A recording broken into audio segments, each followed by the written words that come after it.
남편의 내연녀가 집에 들어선 것은 아내의 산후오로가 채 끝나지도 않았을 때였다.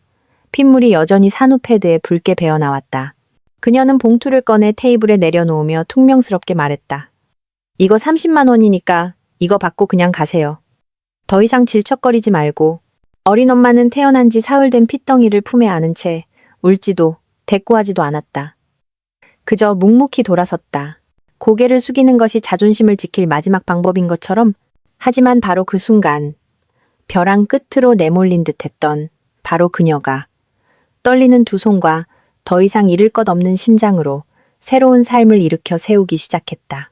3개월 후 아내의 제왕절개 흉터가 아물기도 전에 이혼 서류에 서명했던 남자는 자신을 알아보지 못하는 아이 앞에서 무릎을 꿇어야 했다. 한 어머니의 이야기, 그리고 한 남자를 세상 앞에 무릎 꿇게 한 그 여정에 귀 기울여 주시기 바랍니다. 좋아요와 구독을 눌러주시면 더 좋은 감동적인 이야기를 놓치지 않으실 겁니다. 이야기는 시작됩니다. 그날 아침은 햇살이 부드러웠다. 3월 말, 사흘내리 지겹게 쏟아지던 비가 그치고 처음으로 비친 햇살이 산부인과 병원 복도를 파고들었다. 병원 문 밖 아카시아 나무는 어느새 첫 꽃봉오리를 터뜨리고 있었다. 서연은 아이를 품에 안았다. 아이는 3.5kg 남짓, 작고 작은 몸으로 시어머니가 어제 오후에 가져다 준 얇은 속사계에 둥글게 쌓여 있었다. 배의 제왕절개 상처에서는 아직 진물이 새어나왔고 걸음을 옮길 때마다 다리가 후들거렸다. 움직일 때마다 느껴지는 묵직한 통증에 서연은 이를 악물고 숨을 참아야 했다. 하지만 그녀는 애써 미소를 지었다. 6년간 서울에서 부산까지, 한약부터 민간요법까지 안 해본 것이 없었다. 임신 테스트기에 한 줄에 수없이 절망했던 지난날. 바로 이 순간 그녀는 비로소 엄마가 되었다.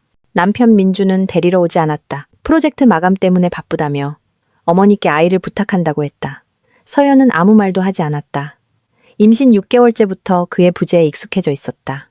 처음에는 일 때문이었고 다음은 피곤해서, 그 다음부터는 그냥 무소식이었다. 하지만 오늘은 그를 원망하고 싶지 않았다.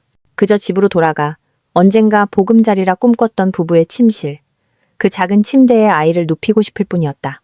택시가 문 앞에 멈추고 시어머니가 먼저 내려 문을 열었다. 서연이 뒤따랐다. 왼손으로는 아이를 안고 오른손으로는 분유와 기저귀 몇 장이 든 가방을 들었다. 높은 문턱을 넘을 때 그녀는 고통을 참으려 입술을 깨물었다. 집안의 정적이 조금 이상했다. 남편이 두 모자를 마중 나올 줄 알았기 때문이다. 하지만 아니었다. 몇 초 후 거실에서부터 또각거리는 하이힐 소리가 울려 퍼졌다. 젊은 여자였다. 몸에 꼭 붙는 하얀 셔츠, 검은 펜슬 스커트, 밤색으로 염색한 머리는 부드럽게 웨이브져 있었다. 그녀가 지나간 자리에는 독한 향수 냄새가 서연의 코를 찔렀다. 민준이 바로 그녀의 뒤를 따랐다. 그의 눈빛은 이상하리만치 평온했다. 아내의 품에 안긴 갓난아기에게는 눈길 한 번 주지 않고 안부 한마디 묻지 않은 채 그는 차갑게 내뱉었다. 어머니, 제가 사랑하는 여자예요. 어머니께서 확실히 아셨으면 해서요. 방 안의 공기는 순간 얼어붙었다. 물을 따르던 시어머니의 손이 허공에서 멈췄고 찻잔이 손에서 미끄러져 타일 바닥으로 떨어졌다. 산산조각이 났지만 아무도 줍지 않았고 아무도 말을 잇지 않았다.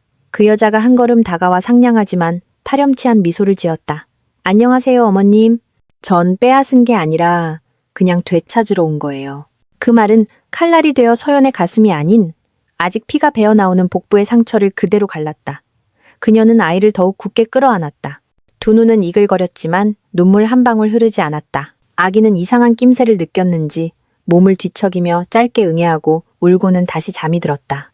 시어머니는 주전자를 내려놓고 민준을 향해 믿을 수 없다는 듯 다가섰다. 너 지금 뭐라고 했니? 아내가 애 낳은 지 이틀밖에 안 지났어. 아직 실밥도 못 풀었다고. 민준은 귀찮다는 듯 한숨을 내쉬었다. 저랑 서연이 안 맞는 거 어머니도 아시잖아요. 결혼 6년 만에 겨우 애 가졌고 이제 애도 낳았으니 서로를 놓아줄 때도 됐다고 생각해요. 여자가 끼어들었다. 언니가 고생하는 건 원치 않아요. 저희는 진지하게 생각하고 있고 더 이상 숨기고 싶지도 않고요. 서연은 여전히 말이 없었다. 그저 다리를 떨며 창백한 얼굴로 서 있을 뿐이었다. 아이를 감싼 손등은 하얗게 질려 있었다. 땀 한 방울이 관자놀이를 타고 뺨으로 흘러내렸지만 닿지 않았다. 그녀는 민준을 원망하거나 묻지 않았다. 그저 이 사람이 한때 자신의 청춘을 모두 맡길 만큼 믿었던 사람이 맞는지 확인하려는 듯 바라볼 뿐이었다. 시어머니는 의자로 물러나 앉아 머리를 감쌌다. 얼굴에는 당혹감이 역력했지만 목소리를 높이지는 않았다. 며느리 편을 들지도 아들을 꾸짖지도 않았다. 아마도 침묵을 선택해 잘못한 사람이 스스로 책임지게 하려는 듯했다. 서연은 침실로 향했다. 한 걸음 한 걸음이 제왕절개 상처에 칼날 같은 고통을 주었다. 그녀는 아이를 요람에 내려놓고 속사계를 풀어 뺨을 아이의 이마에 대어 체온을 확인했다. 정상이구나, 하느님 감사합니다. 그녀는 침대 가장자리에 앉아 떨리는 손으로 피 묻은 붕대를 풀고 새 것으로 갈았다. 방 안에는 선풍기 소리만 윙윙거릴 뿐 아무도 들어오거나 묻지 않았다. 민준과 그 여자는 밖에서 무언가 작은 소리로 속삭이고 있었다. 서연은 머리를 쓸어넘기며 아이에게 속삭였다. 괜찮아, 엄마가 여기 있잖아. 거실에서는 그 여자가 네일샵 개업 계획에 대해 무언가 웃으며 이야기하고 있었다. 민주는 따라 웃었지만 그의 눈은 굳게 닫힌 방문을 향해 차갑게 빛났다. 점심 무렵 여자가 일어나며 과일 바구니를 테이블에 올려놓았다. 전 일이 있어서 먼저 가볼게요. 민준 씨는 어머니랑 식사하고요. 그녀는 서연의 방문 앞을 쳐다보지도 않고 지나갔지만 가기 전에 무심하게 한마디 던졌다. 언니 푹 쉬세요. 피곤하실 텐데 걱정 마세요. 올 것은 오게 되어 있으니까요. 민준도 그녀를 따라 바로 나갔다. 방에 들어오지도 아이에게 인사하지도 않았다. 서연은 요람 옆에 조용히 앉아 두 작은 손을 모으고 새근새근 잠든 아들을 바라보았다. 아이의 숨결이 고르게 오르내릴 때마다 그녀의 심장은 한 박자씩 더 아파왔다. 그날 오후 시어머니는 3인분의 저녁상을 차렸지만 식탁에는 두 사람만 앉았다. 서연은 피곤하다며 내려오지 않았고 실제로도 기진맥진했다.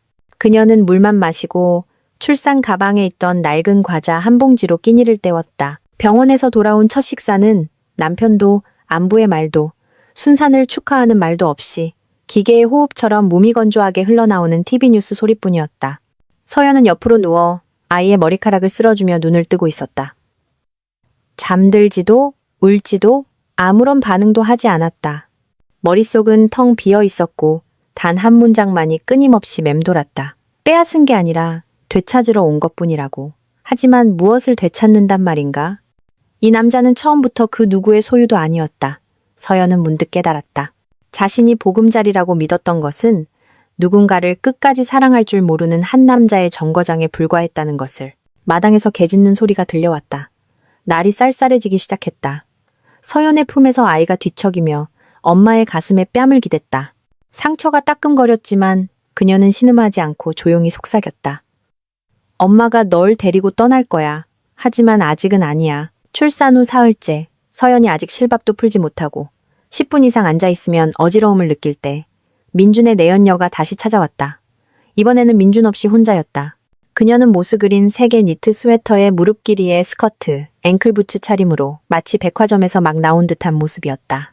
손에는 로고 없이 깔끔한 디자인의 크림색 핸드백이 들려 있었다. 값비싼 물건을 평범하게 보이도록 디자인한 티가 났다. 그녀는 노크도 하지 않았다. 시어머니가 마당에서 아기 옷을 널고 들어오기도 전에 문이 열렸다. 그녀는 익숙한 듯 부엌 한가운데에 섰다. 목소리는 부드러웠지만 말은 종소리처럼 날카로웠다. 아기 보러 왔어요. 그리고 서연 씨한테 드릴 선물도 좀 있고요. 서연은 침대 머리에 등을 기댄 채 앉아 있었다. 오른손으로는 아이를 안고 왼손으로는 돌처럼 딱딱한 아랫배에 물주머니를 대고 있었다. 얼굴은 창백했고 입술은 핏기가 없었으며 이마에는 땀이 송골송골 맺혀 있었다. 아이는 아직 약했다. 의사는 경미한 황달이 있으니 비치료를 받고 모유를 꾸준히 먹여야 한다고 했다. 하지만 서연은 어제부터 젖이 돌지 않았다. 밤새 전몸살로 열이 났고 온몸이 잡아당겨지는 듯 아팠다. 그 여자는 아기에게는 눈길 한번 주지 않고 서연이 아픈지 괜찮은지 묻지도 않았다. 그저 다가와 핸드백에서 글씨 하나 없는 옅은 분홍색 봉투를 꺼내 침대 가장자리에 놓으며 말했다. 이 안에 50만 원 있어요. 지원금이라고 생각하세요. 이거 받고 그냥 떠나세요. 질척거리지 말고. 나머지는 저희가 알아서 할게요. 서연은 손을 뻗지 않았다. 마치 뱀이 기어오는 것을 보듯 그 봉투를 쳐다보았다. 그때 쨍그랑 하는 소리와 함께 정적이 깨졌다. 막 들어오던 시어머니가 찻잔을 들고 있다가 분노로 손을 떨었다. 그녀는 찻잔을 그대로 타일 바닥에 내동댕이 쳤다. 찻잔은 박살이 났고 찬물이 여자의 다리에 튀었다. 여기가 시장인 줄 아나? 어디서 택시비 주듯 사람을 돈으로 내쫓아. 여자는 약간 주춤하며 당황했지만 뉘우치는 기색 없이 어깨를 으쓱하며 부드럽지만 날카로운 목소리로 말했다. 처음부터 확실히 하는 게 모두에게 좋다고 생각했어요. 질질 끄는 것보다 낫잖아요. 아이는 언니가 키우기로 합의된 걸로 아는데요.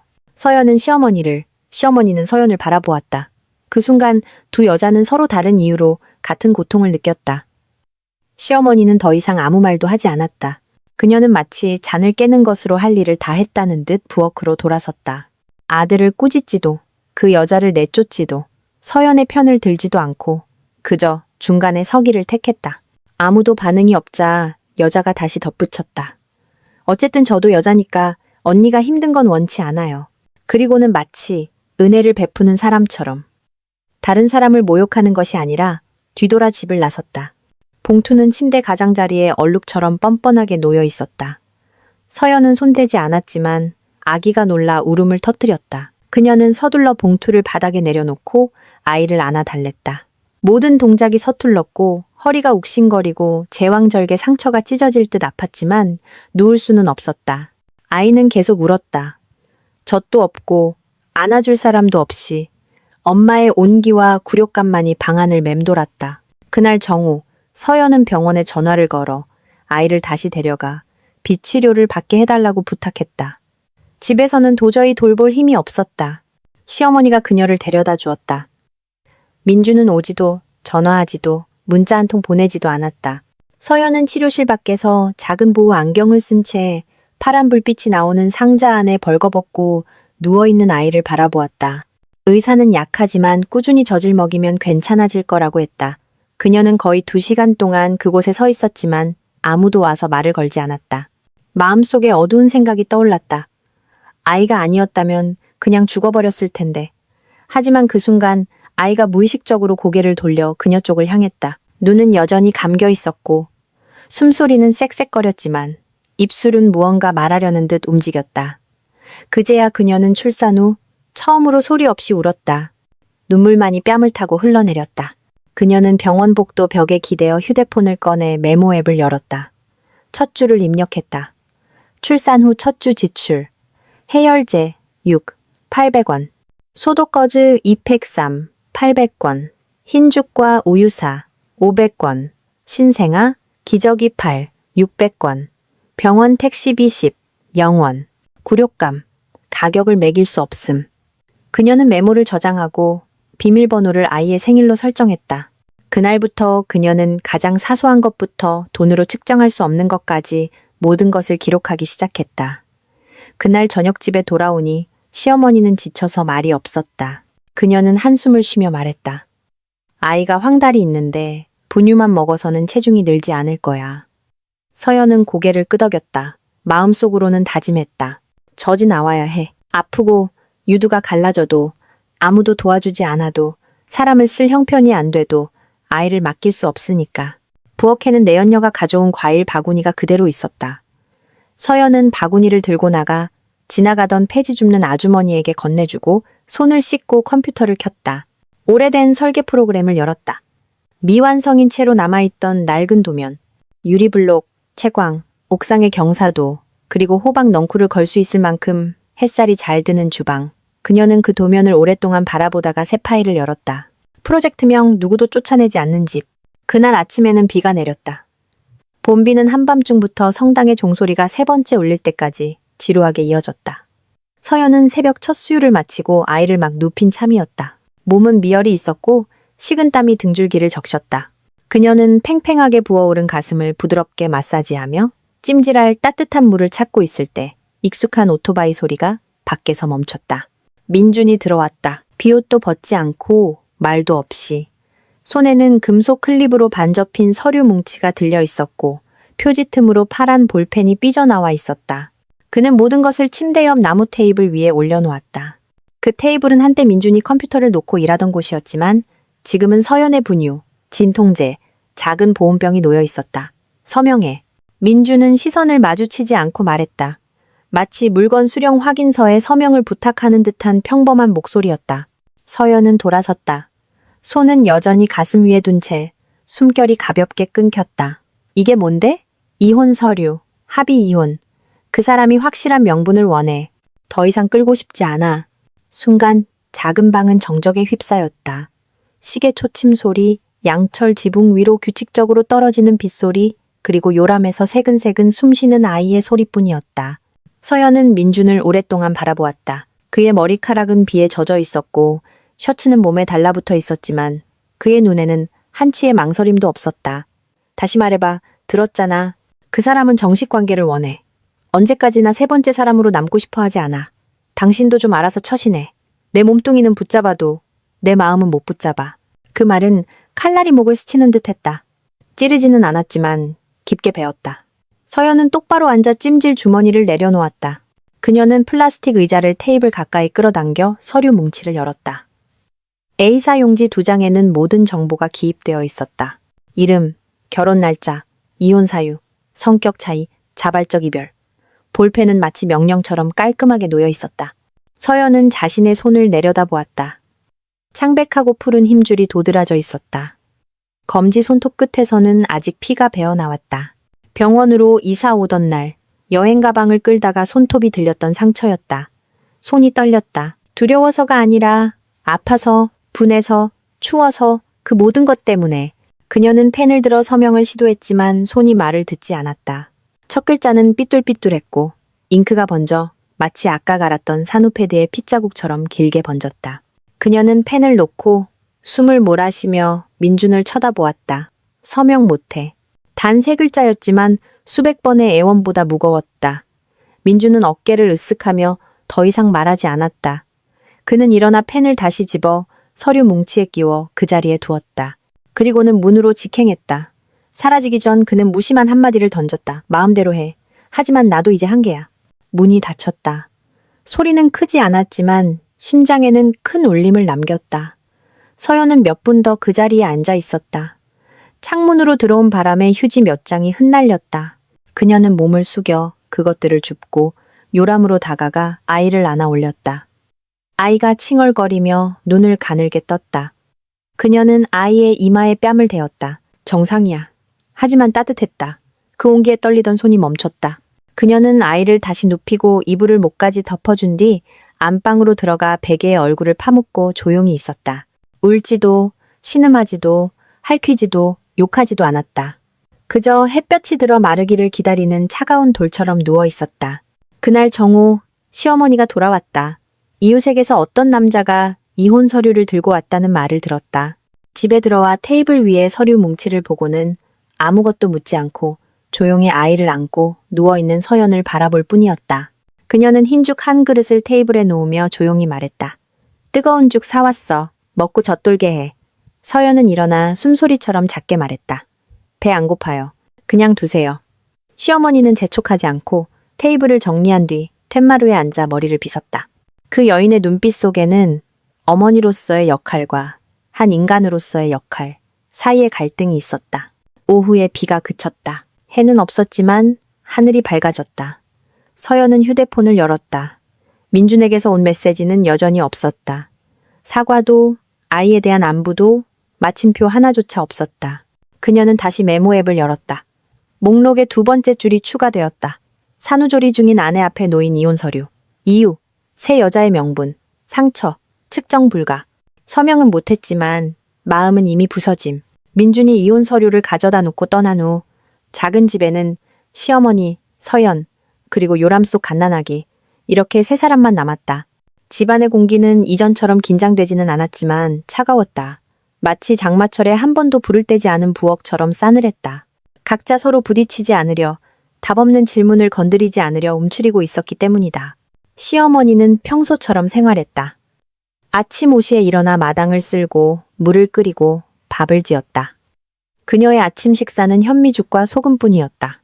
점심은 삶은 달걀, 데친 나물, 가끔은 말린 생선 한 조각이었다. 밥상을 차려놓고 그녀는 툇마루에서 혼자 식사했다. 서연에게 밥 먹었냐고 묻지도 같이 먹자고 부르지도 않았지만 문을 잠그거나 무언가를 금지하지도 않았다. 서연은 다락방에 누워 있었다. 몸을 뒤척일 때마다 배가 아팠고 아이는 깊이 잠들지 못하고 젖을 몇 모금 빨다가 토해내곤 했다. 어제부터 진통제가 떨어졌지만 누구에게 사다 달라고 부탁할 용기가 나지 않았다. 아무도 그녀에게 약이 남았는지 묻지 않았고 산후에는 조심해야 할 것들이 많다는 사실을 기억하는 사람도 없었다. 그날 정오, 출산 후 처음으로 서연은 직접 음식을 사러 나가기로 결심했다. 그녀는 낡은 지갑을 뒤져 임신 중에 비상용으로 빳빳하게 펴두었던 꼬깃꼬깃한 지폐 몇 장을 꺼냈다. 쓰지 말 것, 갑자기 아플 때 대비라고 그녀 자신이 쓴 메모와 함께 낡은 5만 원권 지폐가 그대로 있었다. 서연은 그중 10,000원짜리 한 장을 꺼내 조심스럽게 접어 주머니에 넣고 배를 감싸 안으며 한 걸음씩 계단을 내려갔다. 발이 땅에 닿자마자 제왕절개 상처에서부터 등뼈까지 날카로운 통증이 치밀어 올랐다. 하지만 그녀는 이를 악물고 신음하지도 누구에게 부축해달라고 하지도 않았다. 흰죽과 삶은 달걀 하나, 골목 어귀의 죽집은 너무나 익숙했다. 임신했을 때 수백 번도 더 지나쳤던 곳이다. 하지만 오늘 그녀는 처음으로 그곳에 들어갔다. 남편을 위해 음식을 사가는 아내로서가 아니라 갓 아이를 낳은 엄마가 스스로의 끼니를 챙기기 위해서였다. 죽 뜨겁습니다. 바로 드세요. 죽집 아주머니는 손님이 막 일주일을 갓 넘긴 산모라는 사실을 모르는 듯 무심하게 말했다. 서연은 말없이 고개를 끄덕였다. 등줄기를 따라 땀이 흘렀다. 단 5분을 기다리는 동안 손이 너무 떨려서 죽 그릇을 떨어뜨리지 않으려 가슴에 꼭 껴안아야 했다. 집에 도착했을 때 시어머니는 여전히 마루에서 옷을 개고 있었다. 무엇을 샀는지 묻지 않고 그저 죽봉지를 힐끗 보고는 무심하게 말했다. 애 낳고 나서 직접 밥 사 먹어야 하니 참 고생이 많구나. 서연은 그녀가 동정하는 것인지 아니면 책망하는 것인지 알 수 없었지만 그저 짧게 대답했다. 네, 익숙해요. 시어머니는 더 이상 아무 말도 하지 않았다. 잠시 후 그녀는 옷개기를 마치고 장바구니를 들고 시장에 갔다. 문을 나서기 전 그녀는 한숨처럼 가볍게 한마디를 던졌다. 자기 아들이 멍청하면 자기가 책임져야지. 서연은 죽을 먹었다. 한 숟가락마다 눈물을 삼켰지만 젖이 돌지 않으면 아이의 황달이 더 심해질 것이라는 의사의 말을 떠올리며 억지로 다 먹었다. 그날 밤 서연은 분유를 타기 위해 일어났다. 유두가 갈라져 피가 옷에 배어 나왔기 때문이다. 아이는 배가 고파 기다릴 수 없었다. 그녀는 젖병을 흔들며 고통의 이를 악물었고 아이에게 젖병을 물리면서 낡은 노트북을 열었다. 퇴사할 때 가방에 넣어두었던 낡은 노트북. 화면은 켜졌고 키보드는 뻑뻑했지만 불은 들어왔다. 그녀는 작년에 상사에게 제출했다가 외면당했던 원룸텔 설계 도면을 다시 열었다. 모든 선, 건축 기호, 미완성의 흔적들을 하나하나 뜯어보았다. 책상 구석에 있던 연필을 집어들어 두 모자가 살기에 충분한 약칠점, 5평의 새로운 평면도를 빠르게 스케치했다. 햇살이 드는 창문이 있고 아이가 걸음마를 배우다 넘어져도 다치지 않을 만큼 낮은 복층이 있는 공간. 이 도면이 팔릴 수 있을지는 몰랐지만 적어도 이 작업은 그녀의 손이 무력하게 무너지는 것을 막아주고 있었다. 아이는 젖병을 빨고 얌전히 잠들었다. 시계를 보니 새벽 2시 30분. 창문 틈으로 바람이 새어 들어왔고 밖에서는 빗속에서 멀어져가는 찹쌀떡 장수의 외침 소리가 들려왔다. 그녀의 마음속에 처음으로 낯선 생각이 떠올랐다. 내가 일어서지 않으면 누가 저 아이의 아비 같은 사람들로부터 이 아이를 지켜줄까? 5년 전 건축가 박서연으로 일할 때 그녀는 회사에서 유일하게 미니멀하고 실용적이면서도 비용 효율적인 대학생용 원룸텔 체인 설계를 맡았던 사람이었다. 그때는 아이도 없었고 결혼 생각도 없었다. 그녀의 머릿속은 오직 평면도, 환기구, 소방 기준, 그리고 무채색의 색상 팔레트로 가득 차 있었다. 렌더링 팀과 함께 밤을 새우고 고객에게 너무 여성스럽다는 비판을 받던 날들도 있었다. 임신으로 잠시 일을 쉬기 전 마지막 프로젝트는 상사가 아이디어는 좋지만 시장성이 떨어진다며 가차없이 그어버렸던 서울 외곽의 3층짜리 원룸텔 도면이었다. 그녀는 그 서류를 사용하지 않은 아이디어, 버리지 말 것이라는 라벨을 붙인 주황색 하드 파일에 인쇄해 보관해 두었다. 그리고 지금 갓 태어난 아이가 옆에서 얕은 숨을 내쉬며 자고 있는 이 좁고 습한 방 한가운데서 그녀는 그 파일을 꺼냈다. 먼지가 쌓이고 잉크색은 바랬지만 선은 여전히 일정했고 비율은 정확했다. 파일 표지에는 한때 그녀가 프레젠테이션 자료 정리를 도와주었을 때 민준이 썼던 붉은 펜 자국이 남아있었다. 글씨는 번져서 읽을 수 없었지만 기억은 선명했다. 그녀는 조용히 도면을 수정했다. 과거에 급하게 그렸던 계단은 더 느리고 세밀하게 다듬었다. 자연 채광을 더하고 공용 화장실을 재배치했으며 예전 상사가 싫어했던 과한 장식들은 없앴다. 탈진으로 손이 떨리고 수면 부족으로 눈이 흐릿했지만 그녀는 아침까지 컴퓨터 앞에 앉아 있었다. 아침 6시 40분, 대학 동기인 지혜에게서 전화가 걸려왔다. 나중에 내가 회사 차리면 너부터 부를 거야 라고 말했던 친구였다. 내 옛날 상사가 퇴짜 났던 도면 있잖아. 그거 보내봐. 낡은 원룸텔 리모델링 급하게 해야 해. 마치 깊은 물웅덩이에서 끌어올려진 기분이었다. 파일명을 바꾸거나 양식을 수정할 겨를도 없이 그녀는 밤새 수정한 바로 그 도면을 첨부해 메일을 보냈다. 그리고는 3년간의 난임 끝에 처음으로 초음파 결과를 기다리던 때처럼 먹먹한 마음으로 화면을 바라보았다. 오전 9시 은행 앱에서 알림이 울렸다. 고객님의 계좌에 400 영원이 입금되었습니다. 내용, 원룸텔 프로젝트 설계비. 그녀는 소리 없이 울었다. 무릎에 얼굴을 묻고 요람에서 여전히 깊이 잠든 아이를 두 팔로 끌어안았다. 눈물은 다리를 타고 흘러내려 낡은 노란색 속삭의 위로 떨어졌다. 몇 분 뒤 지혜에게서 문자가 왔다. 언니가 간직했던 믿음만큼의 대가를 보냈어. 그녀는 그 문자를 저장하고 별표를 한 뒤 부활이라고 이름을 붙였다. 몇 달 만에 처음으로 그녀는 유지비만 남아 텅 비어있던 은행 계좌를 다시 열었다. 40만 원. 큰 돈은 아니었지만 출산 후 처음으로 자신의 기술과 머리로 번 돈이었다. 누구에게도 의지하지 않고 빌리지도 않고 굴욕적이지도 고개 숙이지도 않고 번 돈이었다. 오후에 서연은 골목 어귀의 슈퍼마켓에 가서 아이를 위해 더 좋은 분유 한 통을 샀다. 시어머니가 보고 물었다. 돈이 어디서 났니? 그녀는 담담하게 대답했다. 옛날 도면 수정해서 친구한테 보내줬어요. 시어머니는 아무 말도 하지 않았다. 그저 분유통과 아이를 번갈아 쳐다볼 뿐이었다. 잠시 후 그녀는 평소처럼 투덜거리지 않고 부엌으로 들어갔다. 그날 저녁, 서연은 처음으로 시어머니와 함께 저녁을 먹었다. 두 사람은 아무 말 없이 조용히 밥을 먹었지만 식탁 위 서연의 밥그릇에는 삶은 달걀 하나가 놓여 있었다. 아이가 잠들자 그녀는 지혜에게 감사 이메일을 쓰고 컴퓨터에 새 폴더를 만들었다. 새 프로젝트, 박서연. 몇 달 만에 처음으로 그녀의 이름이 앞에 놓였다. 누구의 아내도 누구의 며느리도 아닌 바로 그녀 자신이었다. 오후, 비는 오지 않았지만 마당은 여전히 축축했고 공기는 집안의 분위기처럼 무겁고 정체되어 있었다. 세 사람은 아무도 서로의 얼굴을 보지 않고 조용히 함께 살았다. 서연이 막 아이에게 젖을 먹이고 재우려던 참에 익숙한 오토바이 소리가 골목 밖에서 멈췄다. 끼익 하는 소리와 함께 스탠드를 세우고 신발이 시멘트 바닥에 부딪히는 소리가 한 걸음씩 다가왔다. 그 소리만으로도 그녀는 민준이 돌아왔다는 것을 알았다. 거의 일주일 만에 그는 예고도 없이 돌아왔다. 철문이 쾅 하고 열리고 슬리퍼가 타일 바닥을 끄는 소리에 부엌에서 쌀을 씻던 시어머니도 손을 멈췄다.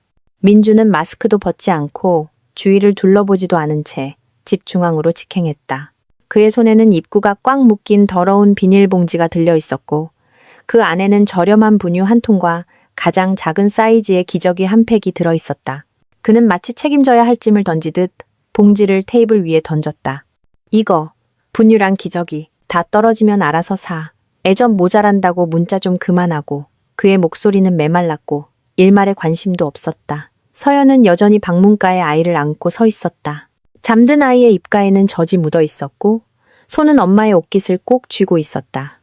그녀는 나가지도 아무 말도 하지 않고 그저 아이를 조금 더 꽉 안았다. 민준을 바라보는 눈빛은 오래 고인 연못물처럼 고요했다. 민준은 그녀가 침묵하자 화가 났다. 그는 획 돌아서서 그녀를 손가락으로 가리켰다. 당신이 뭐라도 된 줄 알아? 프리랜서로 돈 좀 벌었다고 고개 쳐드는 거야? 우리 엄마 없으면 한 달이라도 애 키우고 살 수 있을 것 같아?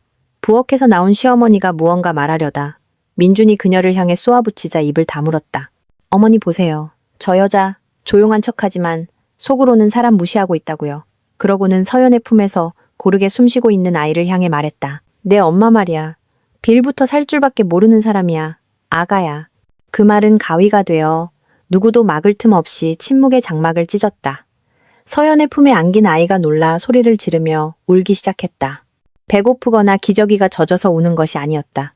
두려움에 질린 비명이었다. 마치 어두운 구덩이에 빠진 것처럼 몸을 비틀며 울부짖었다. 서연은 대꾸하지 않고 그저 고개를 숙여 아이를 안고 방으로 돌아섰다. 나무 문은 소리 없이 부드럽게 닫혔다. 하지만 문 너머로 아이의 울음소리는 칼날처럼 심장을 찌르듯 계속해서 울려 퍼졌다. 시어머니는 방 한가운데 서 있었다. 손에는 여전히 쌀뜨물이 묻어 바닥으로 뚝뚝 떨어졌다. 그녀는 민준을 편들지도 서연을 위로하지도 않았다. 얼굴은 굳어 있었고 테이블 위에 비스듬히 놓인 싸구려 분유 봉지를 멍하니 바라보다가 한숨을 쉬었다. 너희들 이제 알아서 살아라. 난 늙어서 더 이상은 못 짊어진다. 민준은 의자에 털썩 주저앉아 휴대폰을 꺼내 스크롤했다. 화면은 그저 도피처일 뿐이었다. 그의 손이 미세하게 떨렸다. 아마 그 자신도 왜 아이 앞에서 그런 말을 했는지 이해하지 못했을 것이다. 방 안에서 서연은 아이를 달래며 조용히 속삭였다. 그녀는 3살 때에 엄마가 불러주던 자장가를 흥얼거렸다. 침대 하나와 책상 하나만 있던 좁은 방에서처럼. 하지만 목소리는 갈라지고 막혔다. 눈물이 아이의 이마 위로 따뜻하게 떨어졌다. 아이는 울음을 그쳤지만 아직 풀리지 않은 분노처럼 입술을 꾹 다물고 있었다. 그녀는 아이를 침대에 눕히고 이불을 가슴까지 덮어준 뒤 책상으로 돌아가 컴퓨터를 켰다. 새로운 고객에게 급히 보내야 할 2층짜리 원룸텔 도면을 작업하려 했지만 손이 마우스 커서를 제어할 수 없었다. 컨트롤 파스 S라는 글자가 심장의 혈관을 짓누르는 듯했다.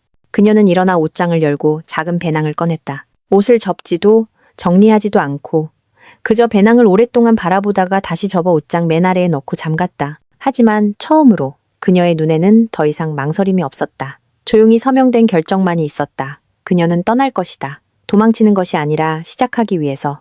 그날 밤 민주는 일찍 돌아왔지만 밥은 먹지 않았다. 시어머니가 차린 밥상에는 밥그릇이 2개뿐이었다. 서연은 내려오지 않았다. 방 안에서 그녀는 온라인으로 돈을 받기 위해 개인 사업자 번호를 조회하는 법을 배우고 계약금 10만 원을 막 입금한 고객에게 감사 이메일을 보냈다. 아이는 잠들었고 창문 틈으로 바람이 부드럽게 불어왔다. 서연의 그림자가 바닥에 작지만 선명하게 드리워졌다. 마치 굴복할 것인가 아니면 나아갈 것인가의 경계선에 서 있는 사람처럼. 출산 후 14일째 바람이 불기 시작했다. 마당 앞 망고나무 가지에서 노란 잎사귀들이 낡은 기와지붕 위로 우수수 떨어졌다. 서연은 일찍 일어나 창포와 유자 껍질을 넣고 끓인 따뜻한 물로 아이를 목욕시켰다. 아이는 이제 눈을 뜨는 시간이 길어졌고 까만 눈동자로 주위를 둘러보았다. 서연은 아이를 바라보며 작은 손가락들을 부드럽게 닦아주고 자신의 배 위에 올려놓았다. 제왕절개 상처는 여전히 붉었고 몸을 숙일 때마다 진물이 나왔다. 그녀는 아이를 안고 마당으로 나가 햇볕을 쬐었다.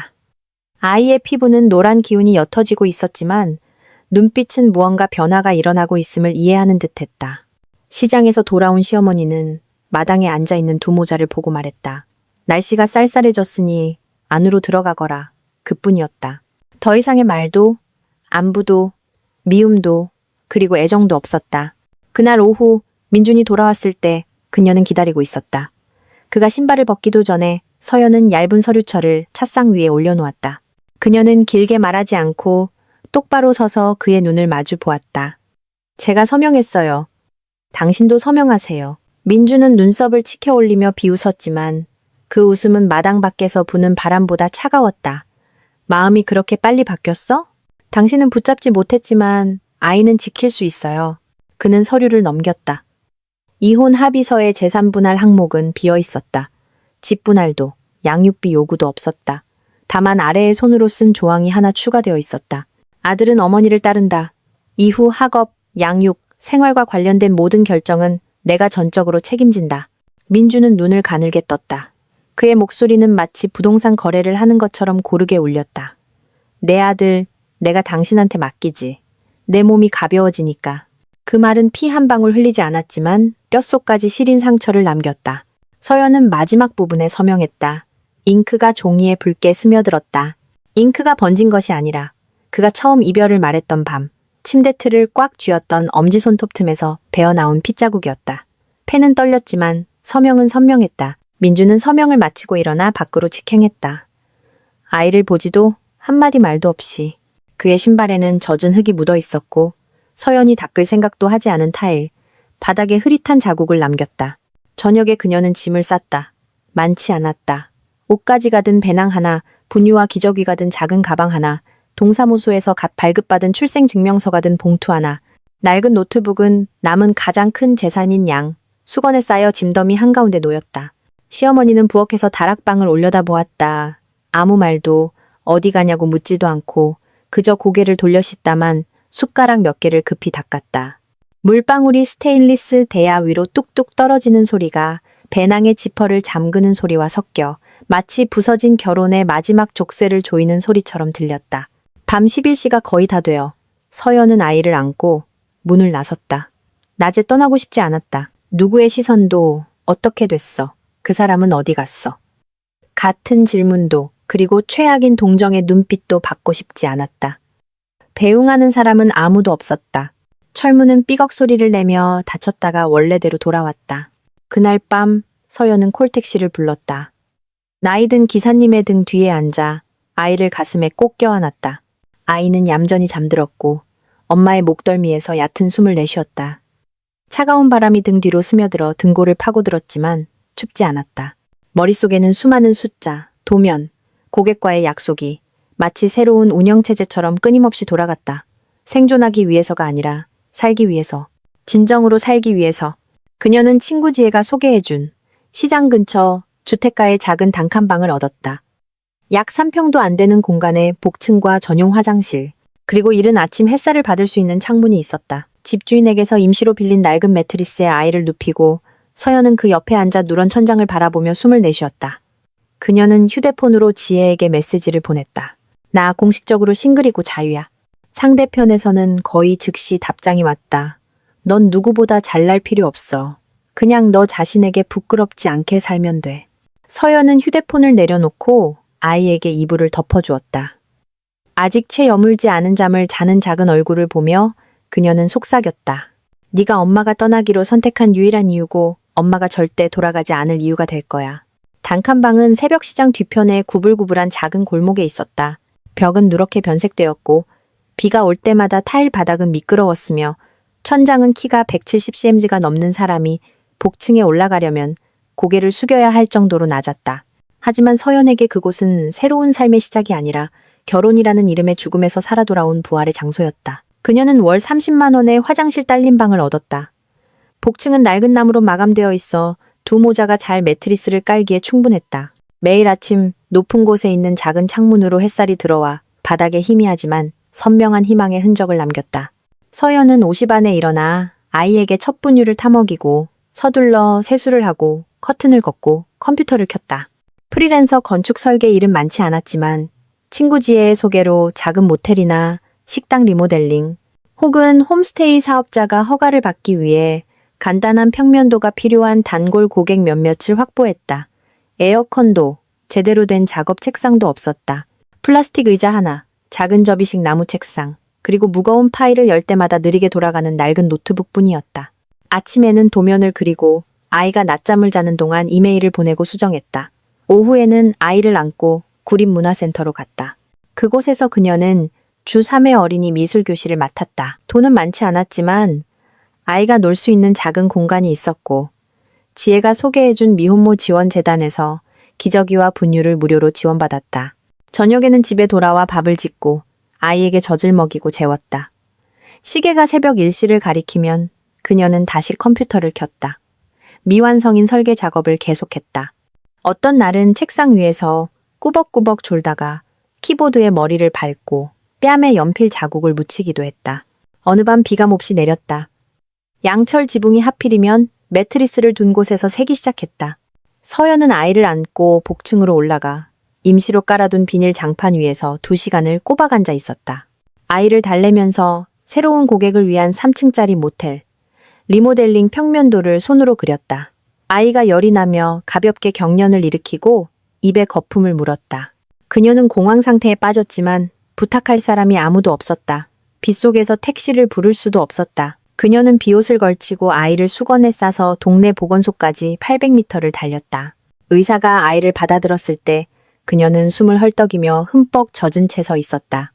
손발은 떨렸지만 울지는 않았다. 아이가 안정을 되찾고 잠들자 그녀는 고개 숙여 감사 인사를 하고 돌아섰다. 의사가 물었다. 남편분은 어디 계신가요? 그녀가 대답했다. 이혼했어요. 누구랑 같이 사세요? 혼자요. 하지만 제 두 손은 이제 떨리지 않아요. 다음 날 아침, 고객은 약속대로 도면을 받았다. 설계 정말 꼼꼼하게 하셨네요. 배수시설은 시공사보다 더 세밀해요. 그들은 그 도면이 경련하는 아이를 품에 안고 열에 들뜬 엄마가 그린 것이라는 사실을 알지 못했다. 월초, 통장에 새로운 공사계약금으로 40만 원이 입금되었다. 그녀는 그중 15만 원은 방세로 내고 2만 원은 기저귀를 사고 3만 원은 더 좋은 국산 분유를 샀다. 나머지는 저축했다. 함부로 쓰지 않고 쇼핑도 하지 않고 립스틱 따위는 쳐다보지도 않았다. 집주인이 물었다. 무슨 일 하시는데 집 밖에 잘 안 나오세요? 프리랜서 건축가예요. 어머 그래요? 되게 멋있게 들리네. 네, 그냥 자유롭기만 해요. 아저씨, 멋있는지는 아직 잘 모르겠어요. 그날 오후 그녀는 아이를 안고 집 근처 작은 공원으로 나갔다. 바람이 부드럽게 불고 가로수는 새잎을 틔우고 있었다. 그녀는 벤치에 앉아 아이를 무릎에 눕히고 조용히 자장가를 불렀다. 옆에 있던 다른 젊은 엄마가 돌아보며 물었다. 어머, 남편분은 같이 안 나오셨어요? 서연은 고개도 들지 않고 조용히 대답했다. 없어요. 혼자예요. 하지만 제 두 손은 이제 떨리지 않아요. 아이가 몸을 뒤척이며 엄마를 쳐다보았다.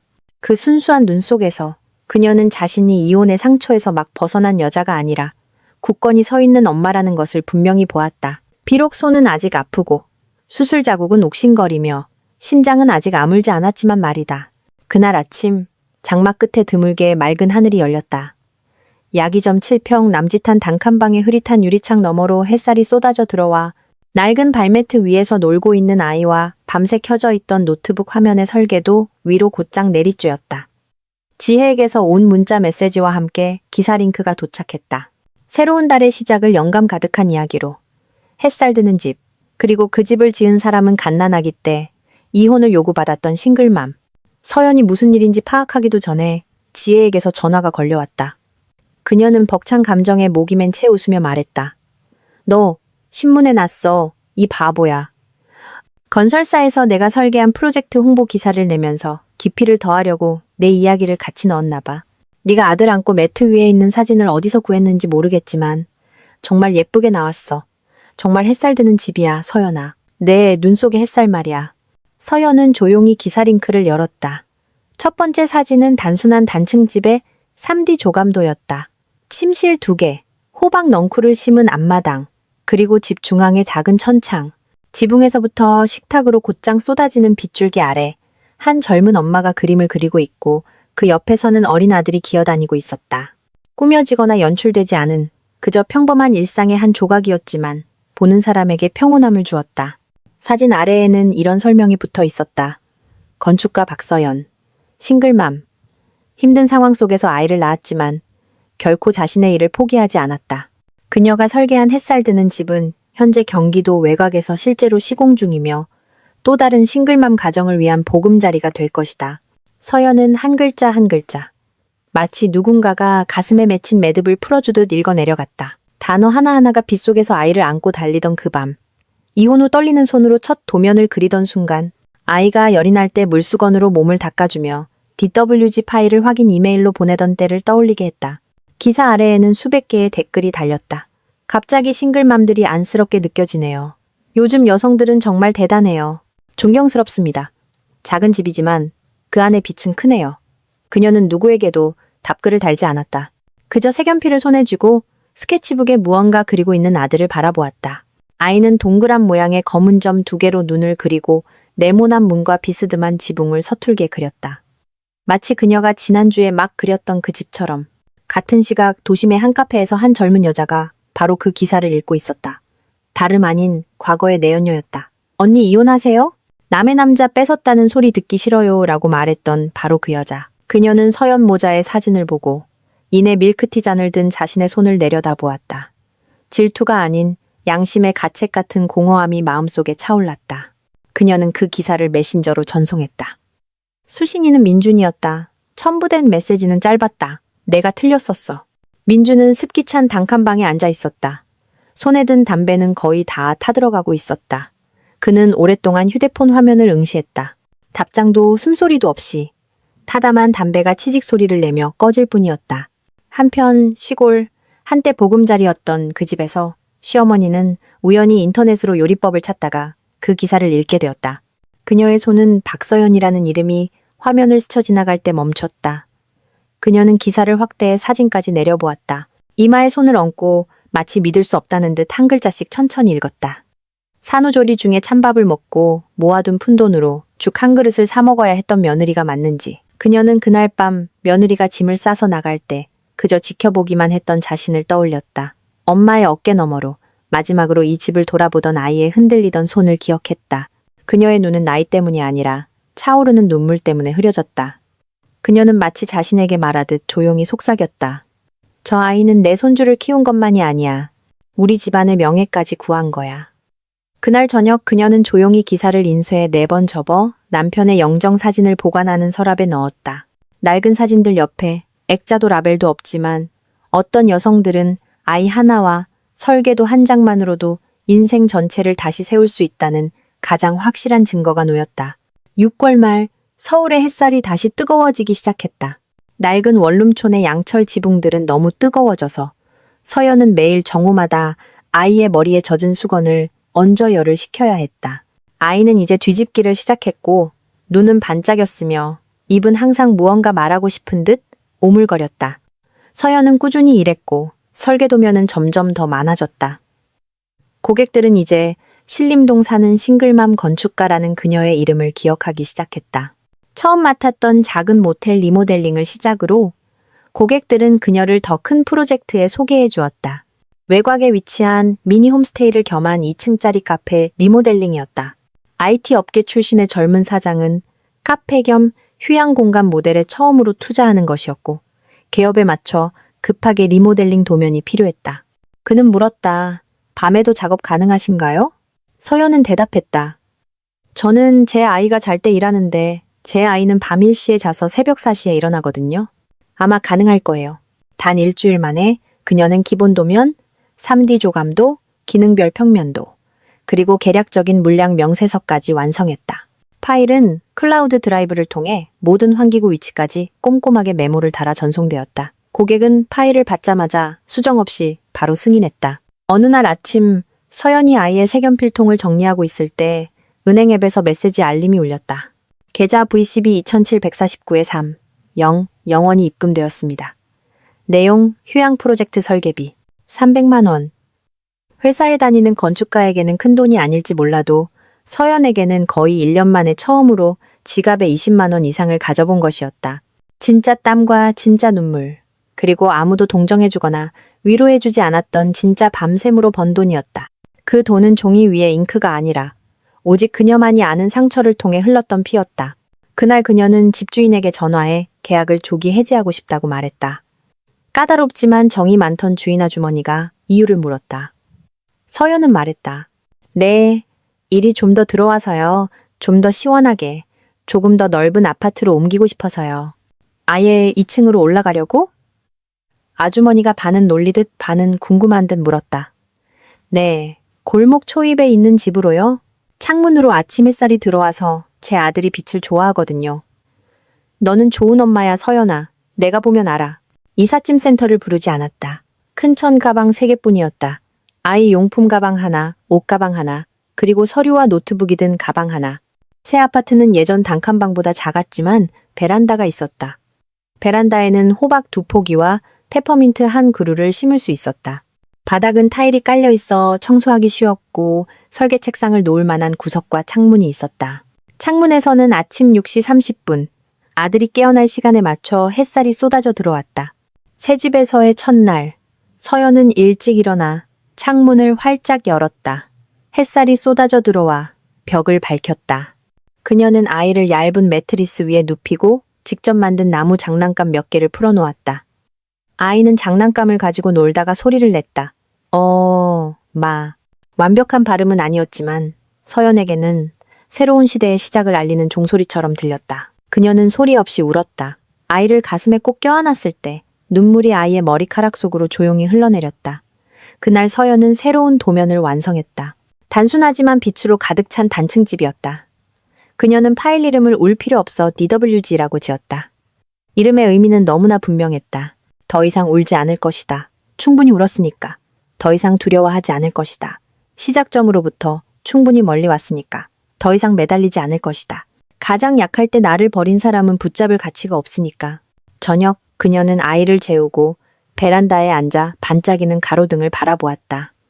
몇 달 만에 처음으로 그녀는 민준을 생각하지 않았다. 시어머니도 세상의 비웃음도 생각하지 않았다. 머릿속에는 오직 세 가지뿐이었다. 다음 설계도면, 주말 미술 수업 일정, 그리고 기억 속에 울려 퍼지는 엄마라는 부름. 서연이 이사간 후 민주는 잠시 아무 일 없다는 듯 태평하게 살았다. 그는 내연녀와 함께 강남의 한 오피스텔에서 월세로 살았다. 회사가 가까웠다. 내연녀는 아이 없이 넓은 유리창과 발코니에서 마시는 모닝커피, 주말마다 떠나는 여행, 그리고 SNS에 올릴 감성적인 사진들로 가득한 신혼생활을 꿈꿨다. 하지만 현실은 인스타그램의 글귀처럼 길지 않았다. 이혼 후 단 2달 만에 민준이 다니던 회사에서 직권 남용 및 직장 내 분위기 저해에 대한 내부 감사를 전 직원에게 통보했다. 설계팀장이었던 민준은 자신의 절친이 대표로 있는 시공사에 특혜를 주기 위해 서류 결제 권한을 남용했다는 혐의를 받았다. 조사가 확대되면서 회사는 수많은 부정의 징후를 추가로 발견했다. 처음에는 빠져나갈 수 있을 거라 생각했지만 아니었다. 단 일주일 만에 그는 조직의 명예를 실추시킨 사규 위반으로 해고 통지를 받았다. 퇴직금도, 추천서도, 작별 인사도 없었다. 자리를 양보하라고 자신있게 충고했던 내연녀는 이제 월세 날짜가 다가오고 임대 계약은 끝나가는데 민준이 직장을 잃고 수입이 끊기자 불안해지기 시작했다. 고급 레스토랑에서의 저녁 식사는 컵라면으로 바뀌었고 주말에는 여행 대신 좁은 오피스텔 안에서 뒹굴었다.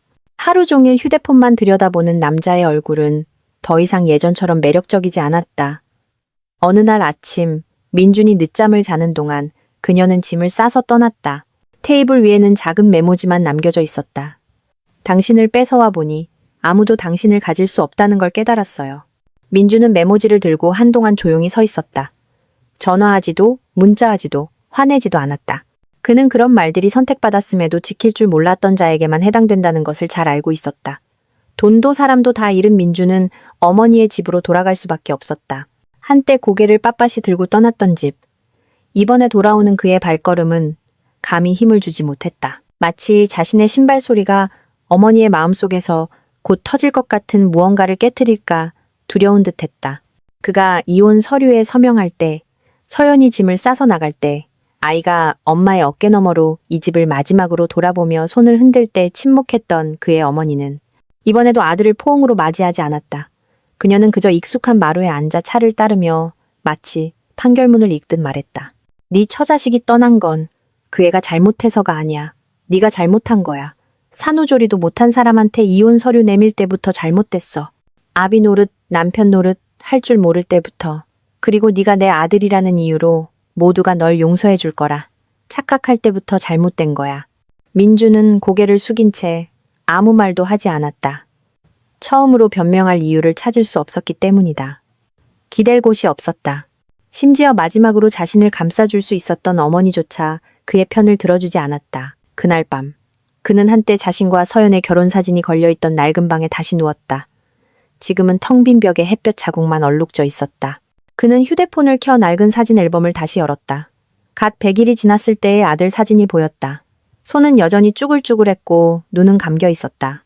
그는 서연의 번호로 통화 버튼을 눌렀다가 이내 손을 뗐다. 화면에는 연결할 수 없음이라는 문구만 떠 있었다. 그는 휴대폰을 끄고 천장을 바라보았다.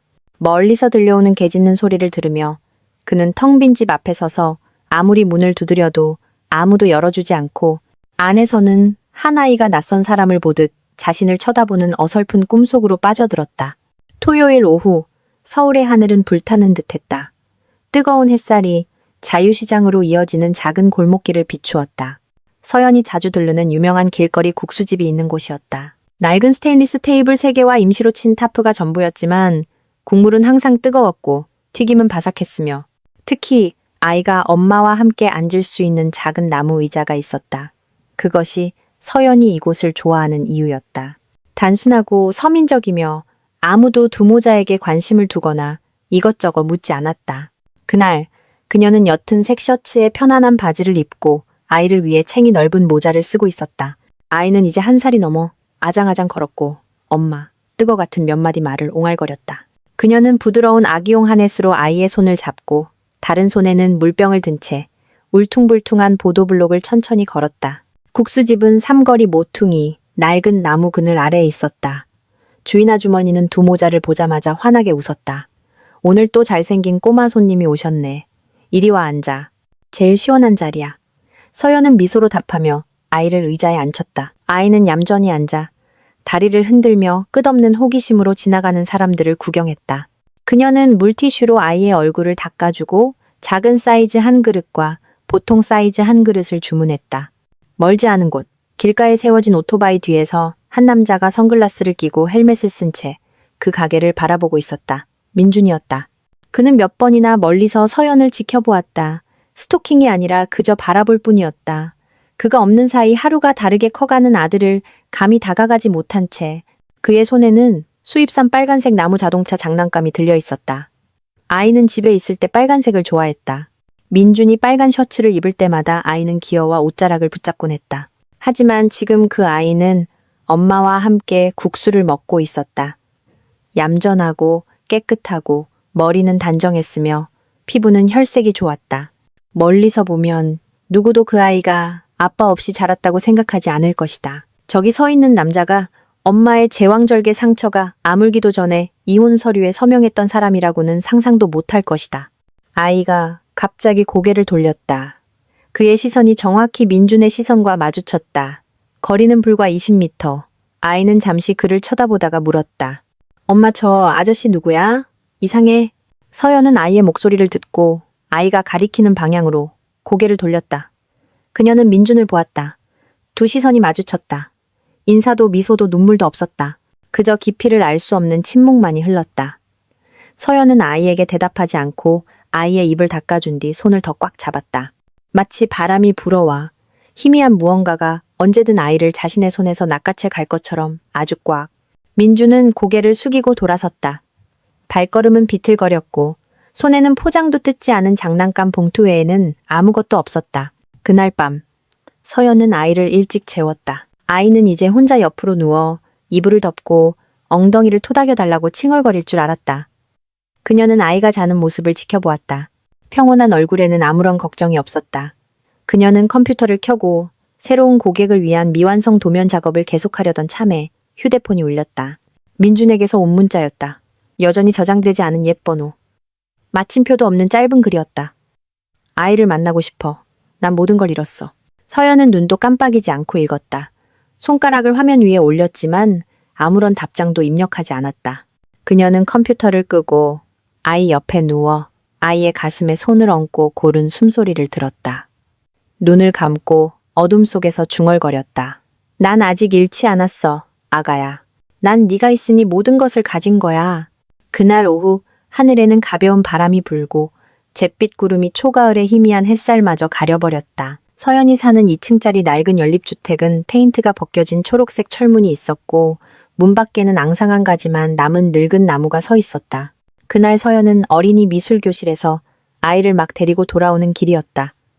두 모자는 한 손에는 물감통을, 다른 한 손에는 아이가 막 완성한 작은 그림을 들고 있었다. 빨간 지붕과 그 옆에 서 있는 두 사람이 그려진 그림이었다. 아이가 아장아장 계단을 올랐다. 서연이 뒤따랐다. 그녀가 허리를 숙여 자물쇠를 열고 철문을 밀려던 순간 문 바로 앞에서 한 그림자가 불쑥 일어섰다. 민준이었다. 그는 전화를 하지도 문을 두드리지도 않고 마치 자신이 버리고 떠난 곳 앞에서 평생을 무릎 꿇어온 순례자처럼 문 앞에 조용히 앉아 기다리고 있었다. 얼룩진 타일 바닥 위에는 3가지 물건이 놓여 있었다. 수입산 어린이용 우유 한 팩, 비싼 원목 장난감 상자, 그리고 두툼한 돈 봉투. 모든 것이 그 앞에 가지런히 놓여 있었다. 하지만 가장 눈에 띈 것은 그의 눈빛이었다. 더 이상 오만하지도 회피하지도 않는 그저 마른 나무가 비를 기다리듯 공허함과 약간의 희망이 섞인 눈빛이었다. 아이가 고개를 들어 낯선 남자를 보았다. 아이는 엄마의 바지 자락을 붙잡고 등 뒤로 숨으며 순진한 목소리로 물었다. 엄마, 이 아저씨 이상해. 누구야? 그 질문은 작은 조약돌처럼 떨어졌지만 마당 전체를 파문으로 일렁이게 했다. 민주는 굳어버렸다. 두 눈은 붉어졌고 입술은 굳게 다물었으며 손은 마치 심장이 산산조각 나는 것을 막으려는 듯 가슴 위에 얹혀 있었다. 서연은 허리를 숙여 아이의 이마에서 땀을 닦아주고 머리카락을 쓸어넘겼다. 그녀의 얼굴은 평온했다. 눈물 한 방울도 고통이나 통쾌함의 기색도 없이 그저 불 꺼진 기나긴 밤들을 홀로 지나온 사람의 명료함만 있었다. 그녀는 아이가 들을 수 있을 만큼 그리고 민준이 이해할 수 있을 만큼 조용히 말했다. 이 아저씨는 엄마가 한때 믿었던 사람이었어. 하지만 이제는 아니란다. 민주는 그 말을 망치가 가슴을 내리치듯 그리고 자신이 아내의 제왕절개 상처가 아물기도 전에 이혼 서류를 내밀었던 날부터 직접 써내려간 판결문처럼 똑똑히 들었다. 그는 일어나려 했지만 다리에 힘이 들어가지 않았다. 흙 묻은 신발, 달아빠진 셔츠깃, 빗지 않은 헝클어진 머리. 한때 자신있게 바에 들어가 비싼 술을 고르고 따뜻한 가정을 가졌던 남자는 이제 친아들조차 알아보지 못하는 선물 꾸러미와 함께 홀로 남았다. 서연은 아이의 손을 잡고 안으로 들어갔다. 뒤돌아보지도 거절하지도 않았지만 초대하지도 않았다. 원망도 증오도 없었다. 그저 더 이상 필요하지 않을 뿐이었다. 철문은 세게 닫히지 않았지만 단절을 알리기에는 충분했다. 안에서 아이는 의자 위로 뛰어오르며 그림을 펼치고 까르르 웃었다. 아이는 지붕 옆에 서 있는 두 사람을 가리키며 말했다. 엄마, 이건 엄마고 이건 누구 그릴까? 서연은 아이 옆에 앉아 펜을 들어 종이에 가볍게 점을 찍었다. 네가 그리고 싶은 사람을 그리렴. 초가을의 정오, 서울 하늘은 덥지는 않았지만 숨막히게 답답했다. 말로 표현할 수 없는 일들 속에서도 사람을 지치게 만드는 그런 날씨였다. 서연이 막 아이를 재우고 났을 때 문을 두드리는 소리가 들렸다. 3번, 그리고 멈춤. 서두르거나 재촉하지 않는 아내 사람이 아직 문을 열 준비가 되지 않았다는 것을 아는 사람의 노크였다. 그녀가 나가 문을 열었다. 문 앞에는 낯설지 않지만 오랫동안 마주하지 않았던 여인이 서 있었다. 시어머니였다. 머리카락은 더 희끗해졌고 얼굴은 수척해졌으며 잠을 설친 탓에 피부는 검게 변해 있었다. 화려한 옷차림이 아닌 짙은 갈색의 평상복을 입고 있었다. 손에는 얇은 비닐봉지를 들고 있었는데 그 안에는 네모 반듯하게 접힌 손수건, 한 묶음과 작은 액자 하나가 들어있었다. 액자 속에는 서연이 예전에 SNS에 올렸던 사진에서 오려낸 활짝 웃고 있는 손자의 모습이 담겨 있었다. 잠깐 들어가도 되겠니? 그녀의 목소리는 쉬어 있었다. 환심을 사려 하거나 애원하는 기색은 없었다. 서연은 말없이 문을 열었다. 작은 방은 여전했다. 햇살이 드는 창문 덕분에 깔끔하고 밝았다. 책상 위에는 노트북이 꺼지지 않은 채 작업 중이던 설계 파일이 화면에 떠 있었다. 아들은 방 안에서 잠들어 있었고 폭풍우가 지나간 뒤 안정된 심장 박동처럼 고른 숨소리가 들려왔다. 시어머니는 의자 가장자리에 앉아 옷자락을 만지작거렸다. 아무도 테이블 위에 찻잔에 손을 대지 않았다. 잠시 후 그녀는 물컵 옆 테이블 위에 액자를 올려놓았다. 시장 근처 사진관에서 인화했어. 구겨지지 않게 액자에 넣으라고 하더구나.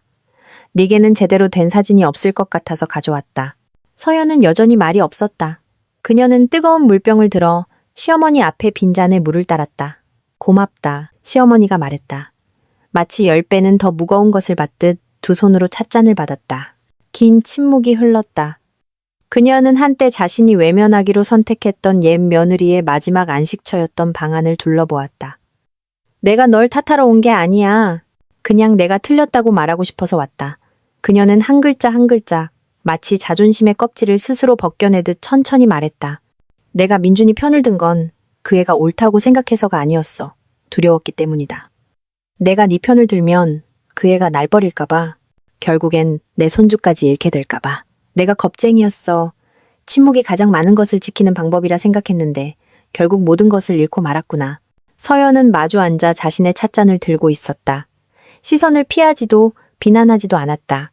그저 다른 사람들이 자신의 감정에서 물러서는 것에 익숙해진 사람처럼 조용했다. 네가 그날 밤 손주를 데리고 나갈 때 나문가에 서서 다 봤어. 보면서도 아무 말도 못했다. 네가 돌아오기를 기다렸지만 이내 네가 다시는 돌아오지 않을 거란 걸 알았다. 내가 너무 늦게 깨달은 거야. 창문으로 들어온 바람에 얇은 커튼이 부드럽게 날렸다. 비스듬한 햇살이 액자 위로 곧장 쏟아졌다. 사진 속 아이는 여전히 천진난만하게 웃고 있었다. 그 미소가 마주 앉은 어른의 눈물을 자아내고 있다는 사실을 모른 채 시어머니는 얼굴을 닦았다. 그녀는 주머니에서 낡은 손수건을 꺼냈다. 남편이 살아있을 때 쓰던 것으로 그녀가 소중히 간직해온 것이었다. 그녀는 그것을 접어 액자 위에 올려놓고 일어섰다. 네가 날 용서하길 바라지 않는다. 다시 어머니라고 불러달라고도 바라지 않아. 하지만 언젠가 아이에게 할머니가 필요하다고 생각되면 그녀가 말을 채 끝내기도 전에 서연이 입을 열었다. 목소리는 부드러웠지만 방 전체를 침묵시킬 만큼 힘이 있었다. 어머님, 차가 식었어요. 새로 타드릴게요. 그 대답은 용서도 거절도 아니었다. 하지만 그것은 서연이 자신의 아들에게가 아니라 산후조리 기간 내내 안부 한마디 묻지 않았던 그 여인에게 처음으로 어머니라는 단어를 사용한 순간이었다. 시어머니는 그대로 서 있었다. 눈에는 눈물이 그렁했고 손이 가늘게 떨렸다. 나를 용서해다오. 그 말은 무언가를 돌려받기 위한 요구가 아니라 단 한 번이라도 해야만 했던 말이었다. 서연은 부엌으로 들어가 주전자에 물을 올렸다. 눈은 약간 시큰했지만 마음은 한결 가벼워졌다. 시어머니 뒤의 문은 아직 닫히지 않았고 해는 이미 높이 솟아 있었다. 테이블 위에는 한때 서로를 향해 침묵했던 두 여인 사이의 연결고리처럼 아이의 액자가 놓여 있었다.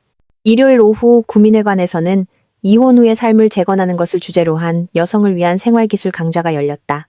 현수막도 마이크도 유명한 강사도 없었다. 그저 청소년 문화의 집에서 임시로 빌린 낡은 강의실, 윙윙거리는 선풍기 몇 대, 그리고 각자의 부서진 이야기를 어떻게든 꿰매보려는 20명 남짓의 여성들이 원을 그리고 앉아있을 뿐이었다. 서연은 무언가를 공유할 생각이 없었다.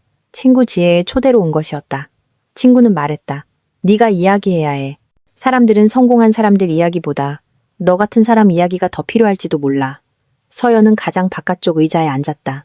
왼쪽에는 새아이의 엄마가, 오른쪽에는 남편의 외도로 이혼한 지 2달 된 젊은 여성이 있었다. 모두가 마치 배신당한 여성들의 정신적 유니폼처럼 조용한 체념에 빛을 띠고 있었다. 워크숍 진행자는 용이라는 이름의 여성이었다. 다부진 체격의 눈빛은 밝았고 목소리는 차분했다. 오늘은 누구도 누구를 가르치지 않아요. 그저 서로에게 이야기해주는 시간이에요. 준비되신 분이 있다면 일어나 주세요. 이미 3사람이 이야기를 했다. 아들을 낳지 못했다는 이유로 남편에게 맞았던 사람. 남편이 집문서를 담보로 내연녀에게 차를 사준 것을 발견하고 집을 나온 사람. 부모님이 슬퍼할까봐 자살을 생각했던 사람. 모든 이야기는 아직 아물지 않은 상처였지만 이상하게도 아무도 눈물을 흘리지 않았다. 모든 목소리는 마치 불과 냉각을 거쳐 단단해진 강철 조각 같았다. 용이가 서연을 바라보며 조용히 물었다. 이야기하고 싶으신가요? 서연은 일어섰다. 손은 약간 떨렸지만 등은 꼿꼿했다. 창문으로 들어오는 오후의 햇살이 옅은 크림색 벽에 그녀의 그림자를 드리웠다. 그녀는 이름을 밝히지도 길게 설명하지도 않고 마치 메모를 읽듯 담담한 목소리로 짧게 말했다. 저는 남편이 이혼 서류를 내밀 때 아이를 낳았습니다. 주머니에 돈 한 푼 없이 빗속에서 아이를 안고 달렸고 책상이 없어서 원룸 바닥에서 첫 설계 도면을 그렸습니다.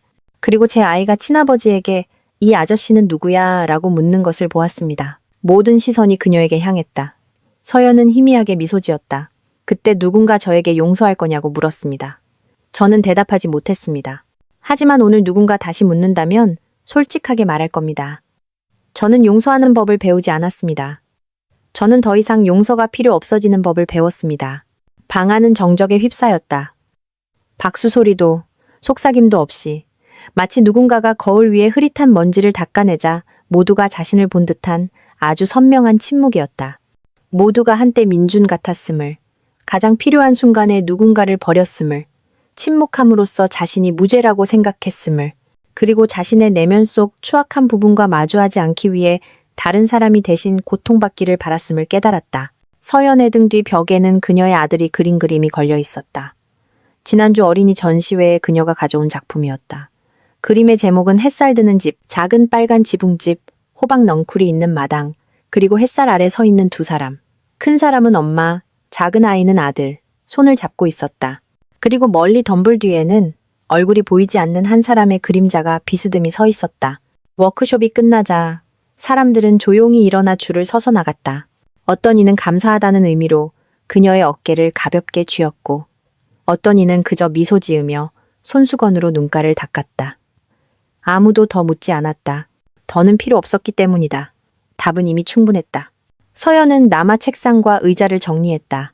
마지막 의자를 정리하고 그녀는 벽에 걸린 아들의 그림을 보며 미소 짓고 가볍게 고개를 끄덕였다. 고마워 아들. 너 때문에 엄마는 아무도 원망할 필요가 없어졌어. 날이 어두워지기 시작했다. 창문 틈으로 바람이 불어왔고 바람 속에서 누군가 한숨을 쉬는 듯했다. 아쉬움인지 아니면 이미 놓아버린 것인지 어떤 고통은 굳이 이름 붙이지 않아도 한 사람의 인생을 통째로 바꿀 만큼 충분하다. 어떤 이별은 다툼으로 시작되는 것이 아니라 한 여인의 제왕절개 상처가 채 아물기도 전에 테이블 위에 놓인 차가운 서류 한 장에서 비롯된다. 그리고 어떤 여성들은 가장 깊은 나약함의 순간에 바로 그 순간에 가장 강해지기 시작한다. 서연은 허구의 인물이 아니다. 그녀는 현대 한국의 수많은 여성들의 축소판이다. 참고 숙이고 감내할 줄 알지만 믿음이 배신당했을 때는 일어설 줄도 아는 여성들. 그녀는 복수하거나 울부짖거나 매달리지 않았다. 그녀는 도망치기 위해서가 아니라 자기 자신과 아버지가 첫 순간부터 자신의 역할을 포기한 작은 아이를 지키기 위해 떠나는 길을 택했다. 창문도 에어컨도 변변한 책상 하나도 없더냐. 2.7평의 단칸방에서 그녀는 인생을 다시 일으켜 세웠다. 첫 설계 도면은 열이나 경련하는 아이의 숨소리 옆에서 밤을 새워 그려졌다. 통장에 입금된 모든 돈은 단순한 보수가 아니라 이를 악물고 고통을 참아낸 매 순간, 한밤중에 일어나 분유를 타던 매 순간, 떨리는 손으로 고객에게 이메일 답장을 보내던 매 순간에 대한 보상이었다. 그녀는 누구에게도 인정해달라고 요구하지 않았다. 그저 묵묵히 곁에 아무도 없을 때 한 엄마 한 여성이 얼마나 강인해질 수 있는지를 증명해냈다. 그리고 그 남자가 우유 한 팩, 장난감 하나, 그리고 뒤늦은 사과와 함께 문 앞에 무릎 꿇고 돌아왔을 때 아이는 물었다. 엄마, 이 아저씨는 누구야? 그것은 더 이상 아이의 순진한 질문이 아니라 운명의 무의식적인 선언이었다. 시간은 다른 사람이 가장 필요로 하는 순간에 책임을 회피했던 자에게 두 번째 기회를 주지 않는다. 서연의 대답. 이 아저씨는 엄마가 한때 믿었던 사람이었지만 이제는 아니란다는 원망도 증오도 없는 그러나 뼛속까지 파고드는 조용한 판결이었다. 그저 더 이상 필요하지 않을 뿐. 그리고 이 이야기의 가장 깊은 교훈은 아마도 필요 없어라는 세 글자에 있을 것이다. 우리는 다른 사람이 우리를 어떻게 대할지 선택할 수 없지만 고개를 들고 계속 나아갈지 아니면 주저앉을지 기다릴지 아니면 떠날지는 선택할 수 있다. 용서는 강한 자의 선택이다. 하지만 모두가 용서하는 법을 배울 필요는 없다. 때로는 다른 사람의 뉘우침을 더 이상 기대하지 않는 법을 배우는 것이야말로 최고의 성숙이다. 그녀는 복수하는 법을 배우지 않았다. 그녀는 성장하는 법을 배웠다. 용서할 필요도 되찾을 필요도 없이 그저 품위 있게 살고 충분히 좋은 엄마가 되고 어느 맑은 아침 아이가 또렷한 목소리로 자신을 엄마라고 부르는 햇살을 향해 걸어가는 것. 우리는 반드시 뛰어난 누군가가 될 필요는 없다. 그저 자기 자신을 포기하지 않는 것만으로도 이미 일종의 용기다. 그리고 지금 붕괴의 어둠 속에 앉아있는 분들이 있다면 부디 믿으시길. 오늘 당신이 다시 일어나 얼굴을 닦고 계속 나아간다면 내일의 당신은 행복하다고 착각하는 수많은 사람들보다 훨씬 더 멀리가 있을 것이라는 것을. 이야기가 흥미롭고 의미 있었다면 좋아요를 잊지 마세요. 이 이야기에 대한 여러분의 생각을 댓글로 남겨주세요. 더 많은 사람들에게 이 이야기를 전파하기 위해 공유해주세요. 매일 좋은 이야기를 놓치지 않도록 채널을 구독하고 알림 설정을 켜주세요. 시청해주셔서 감사합니다. 다음 이야기에서 다시 뵙겠습니다.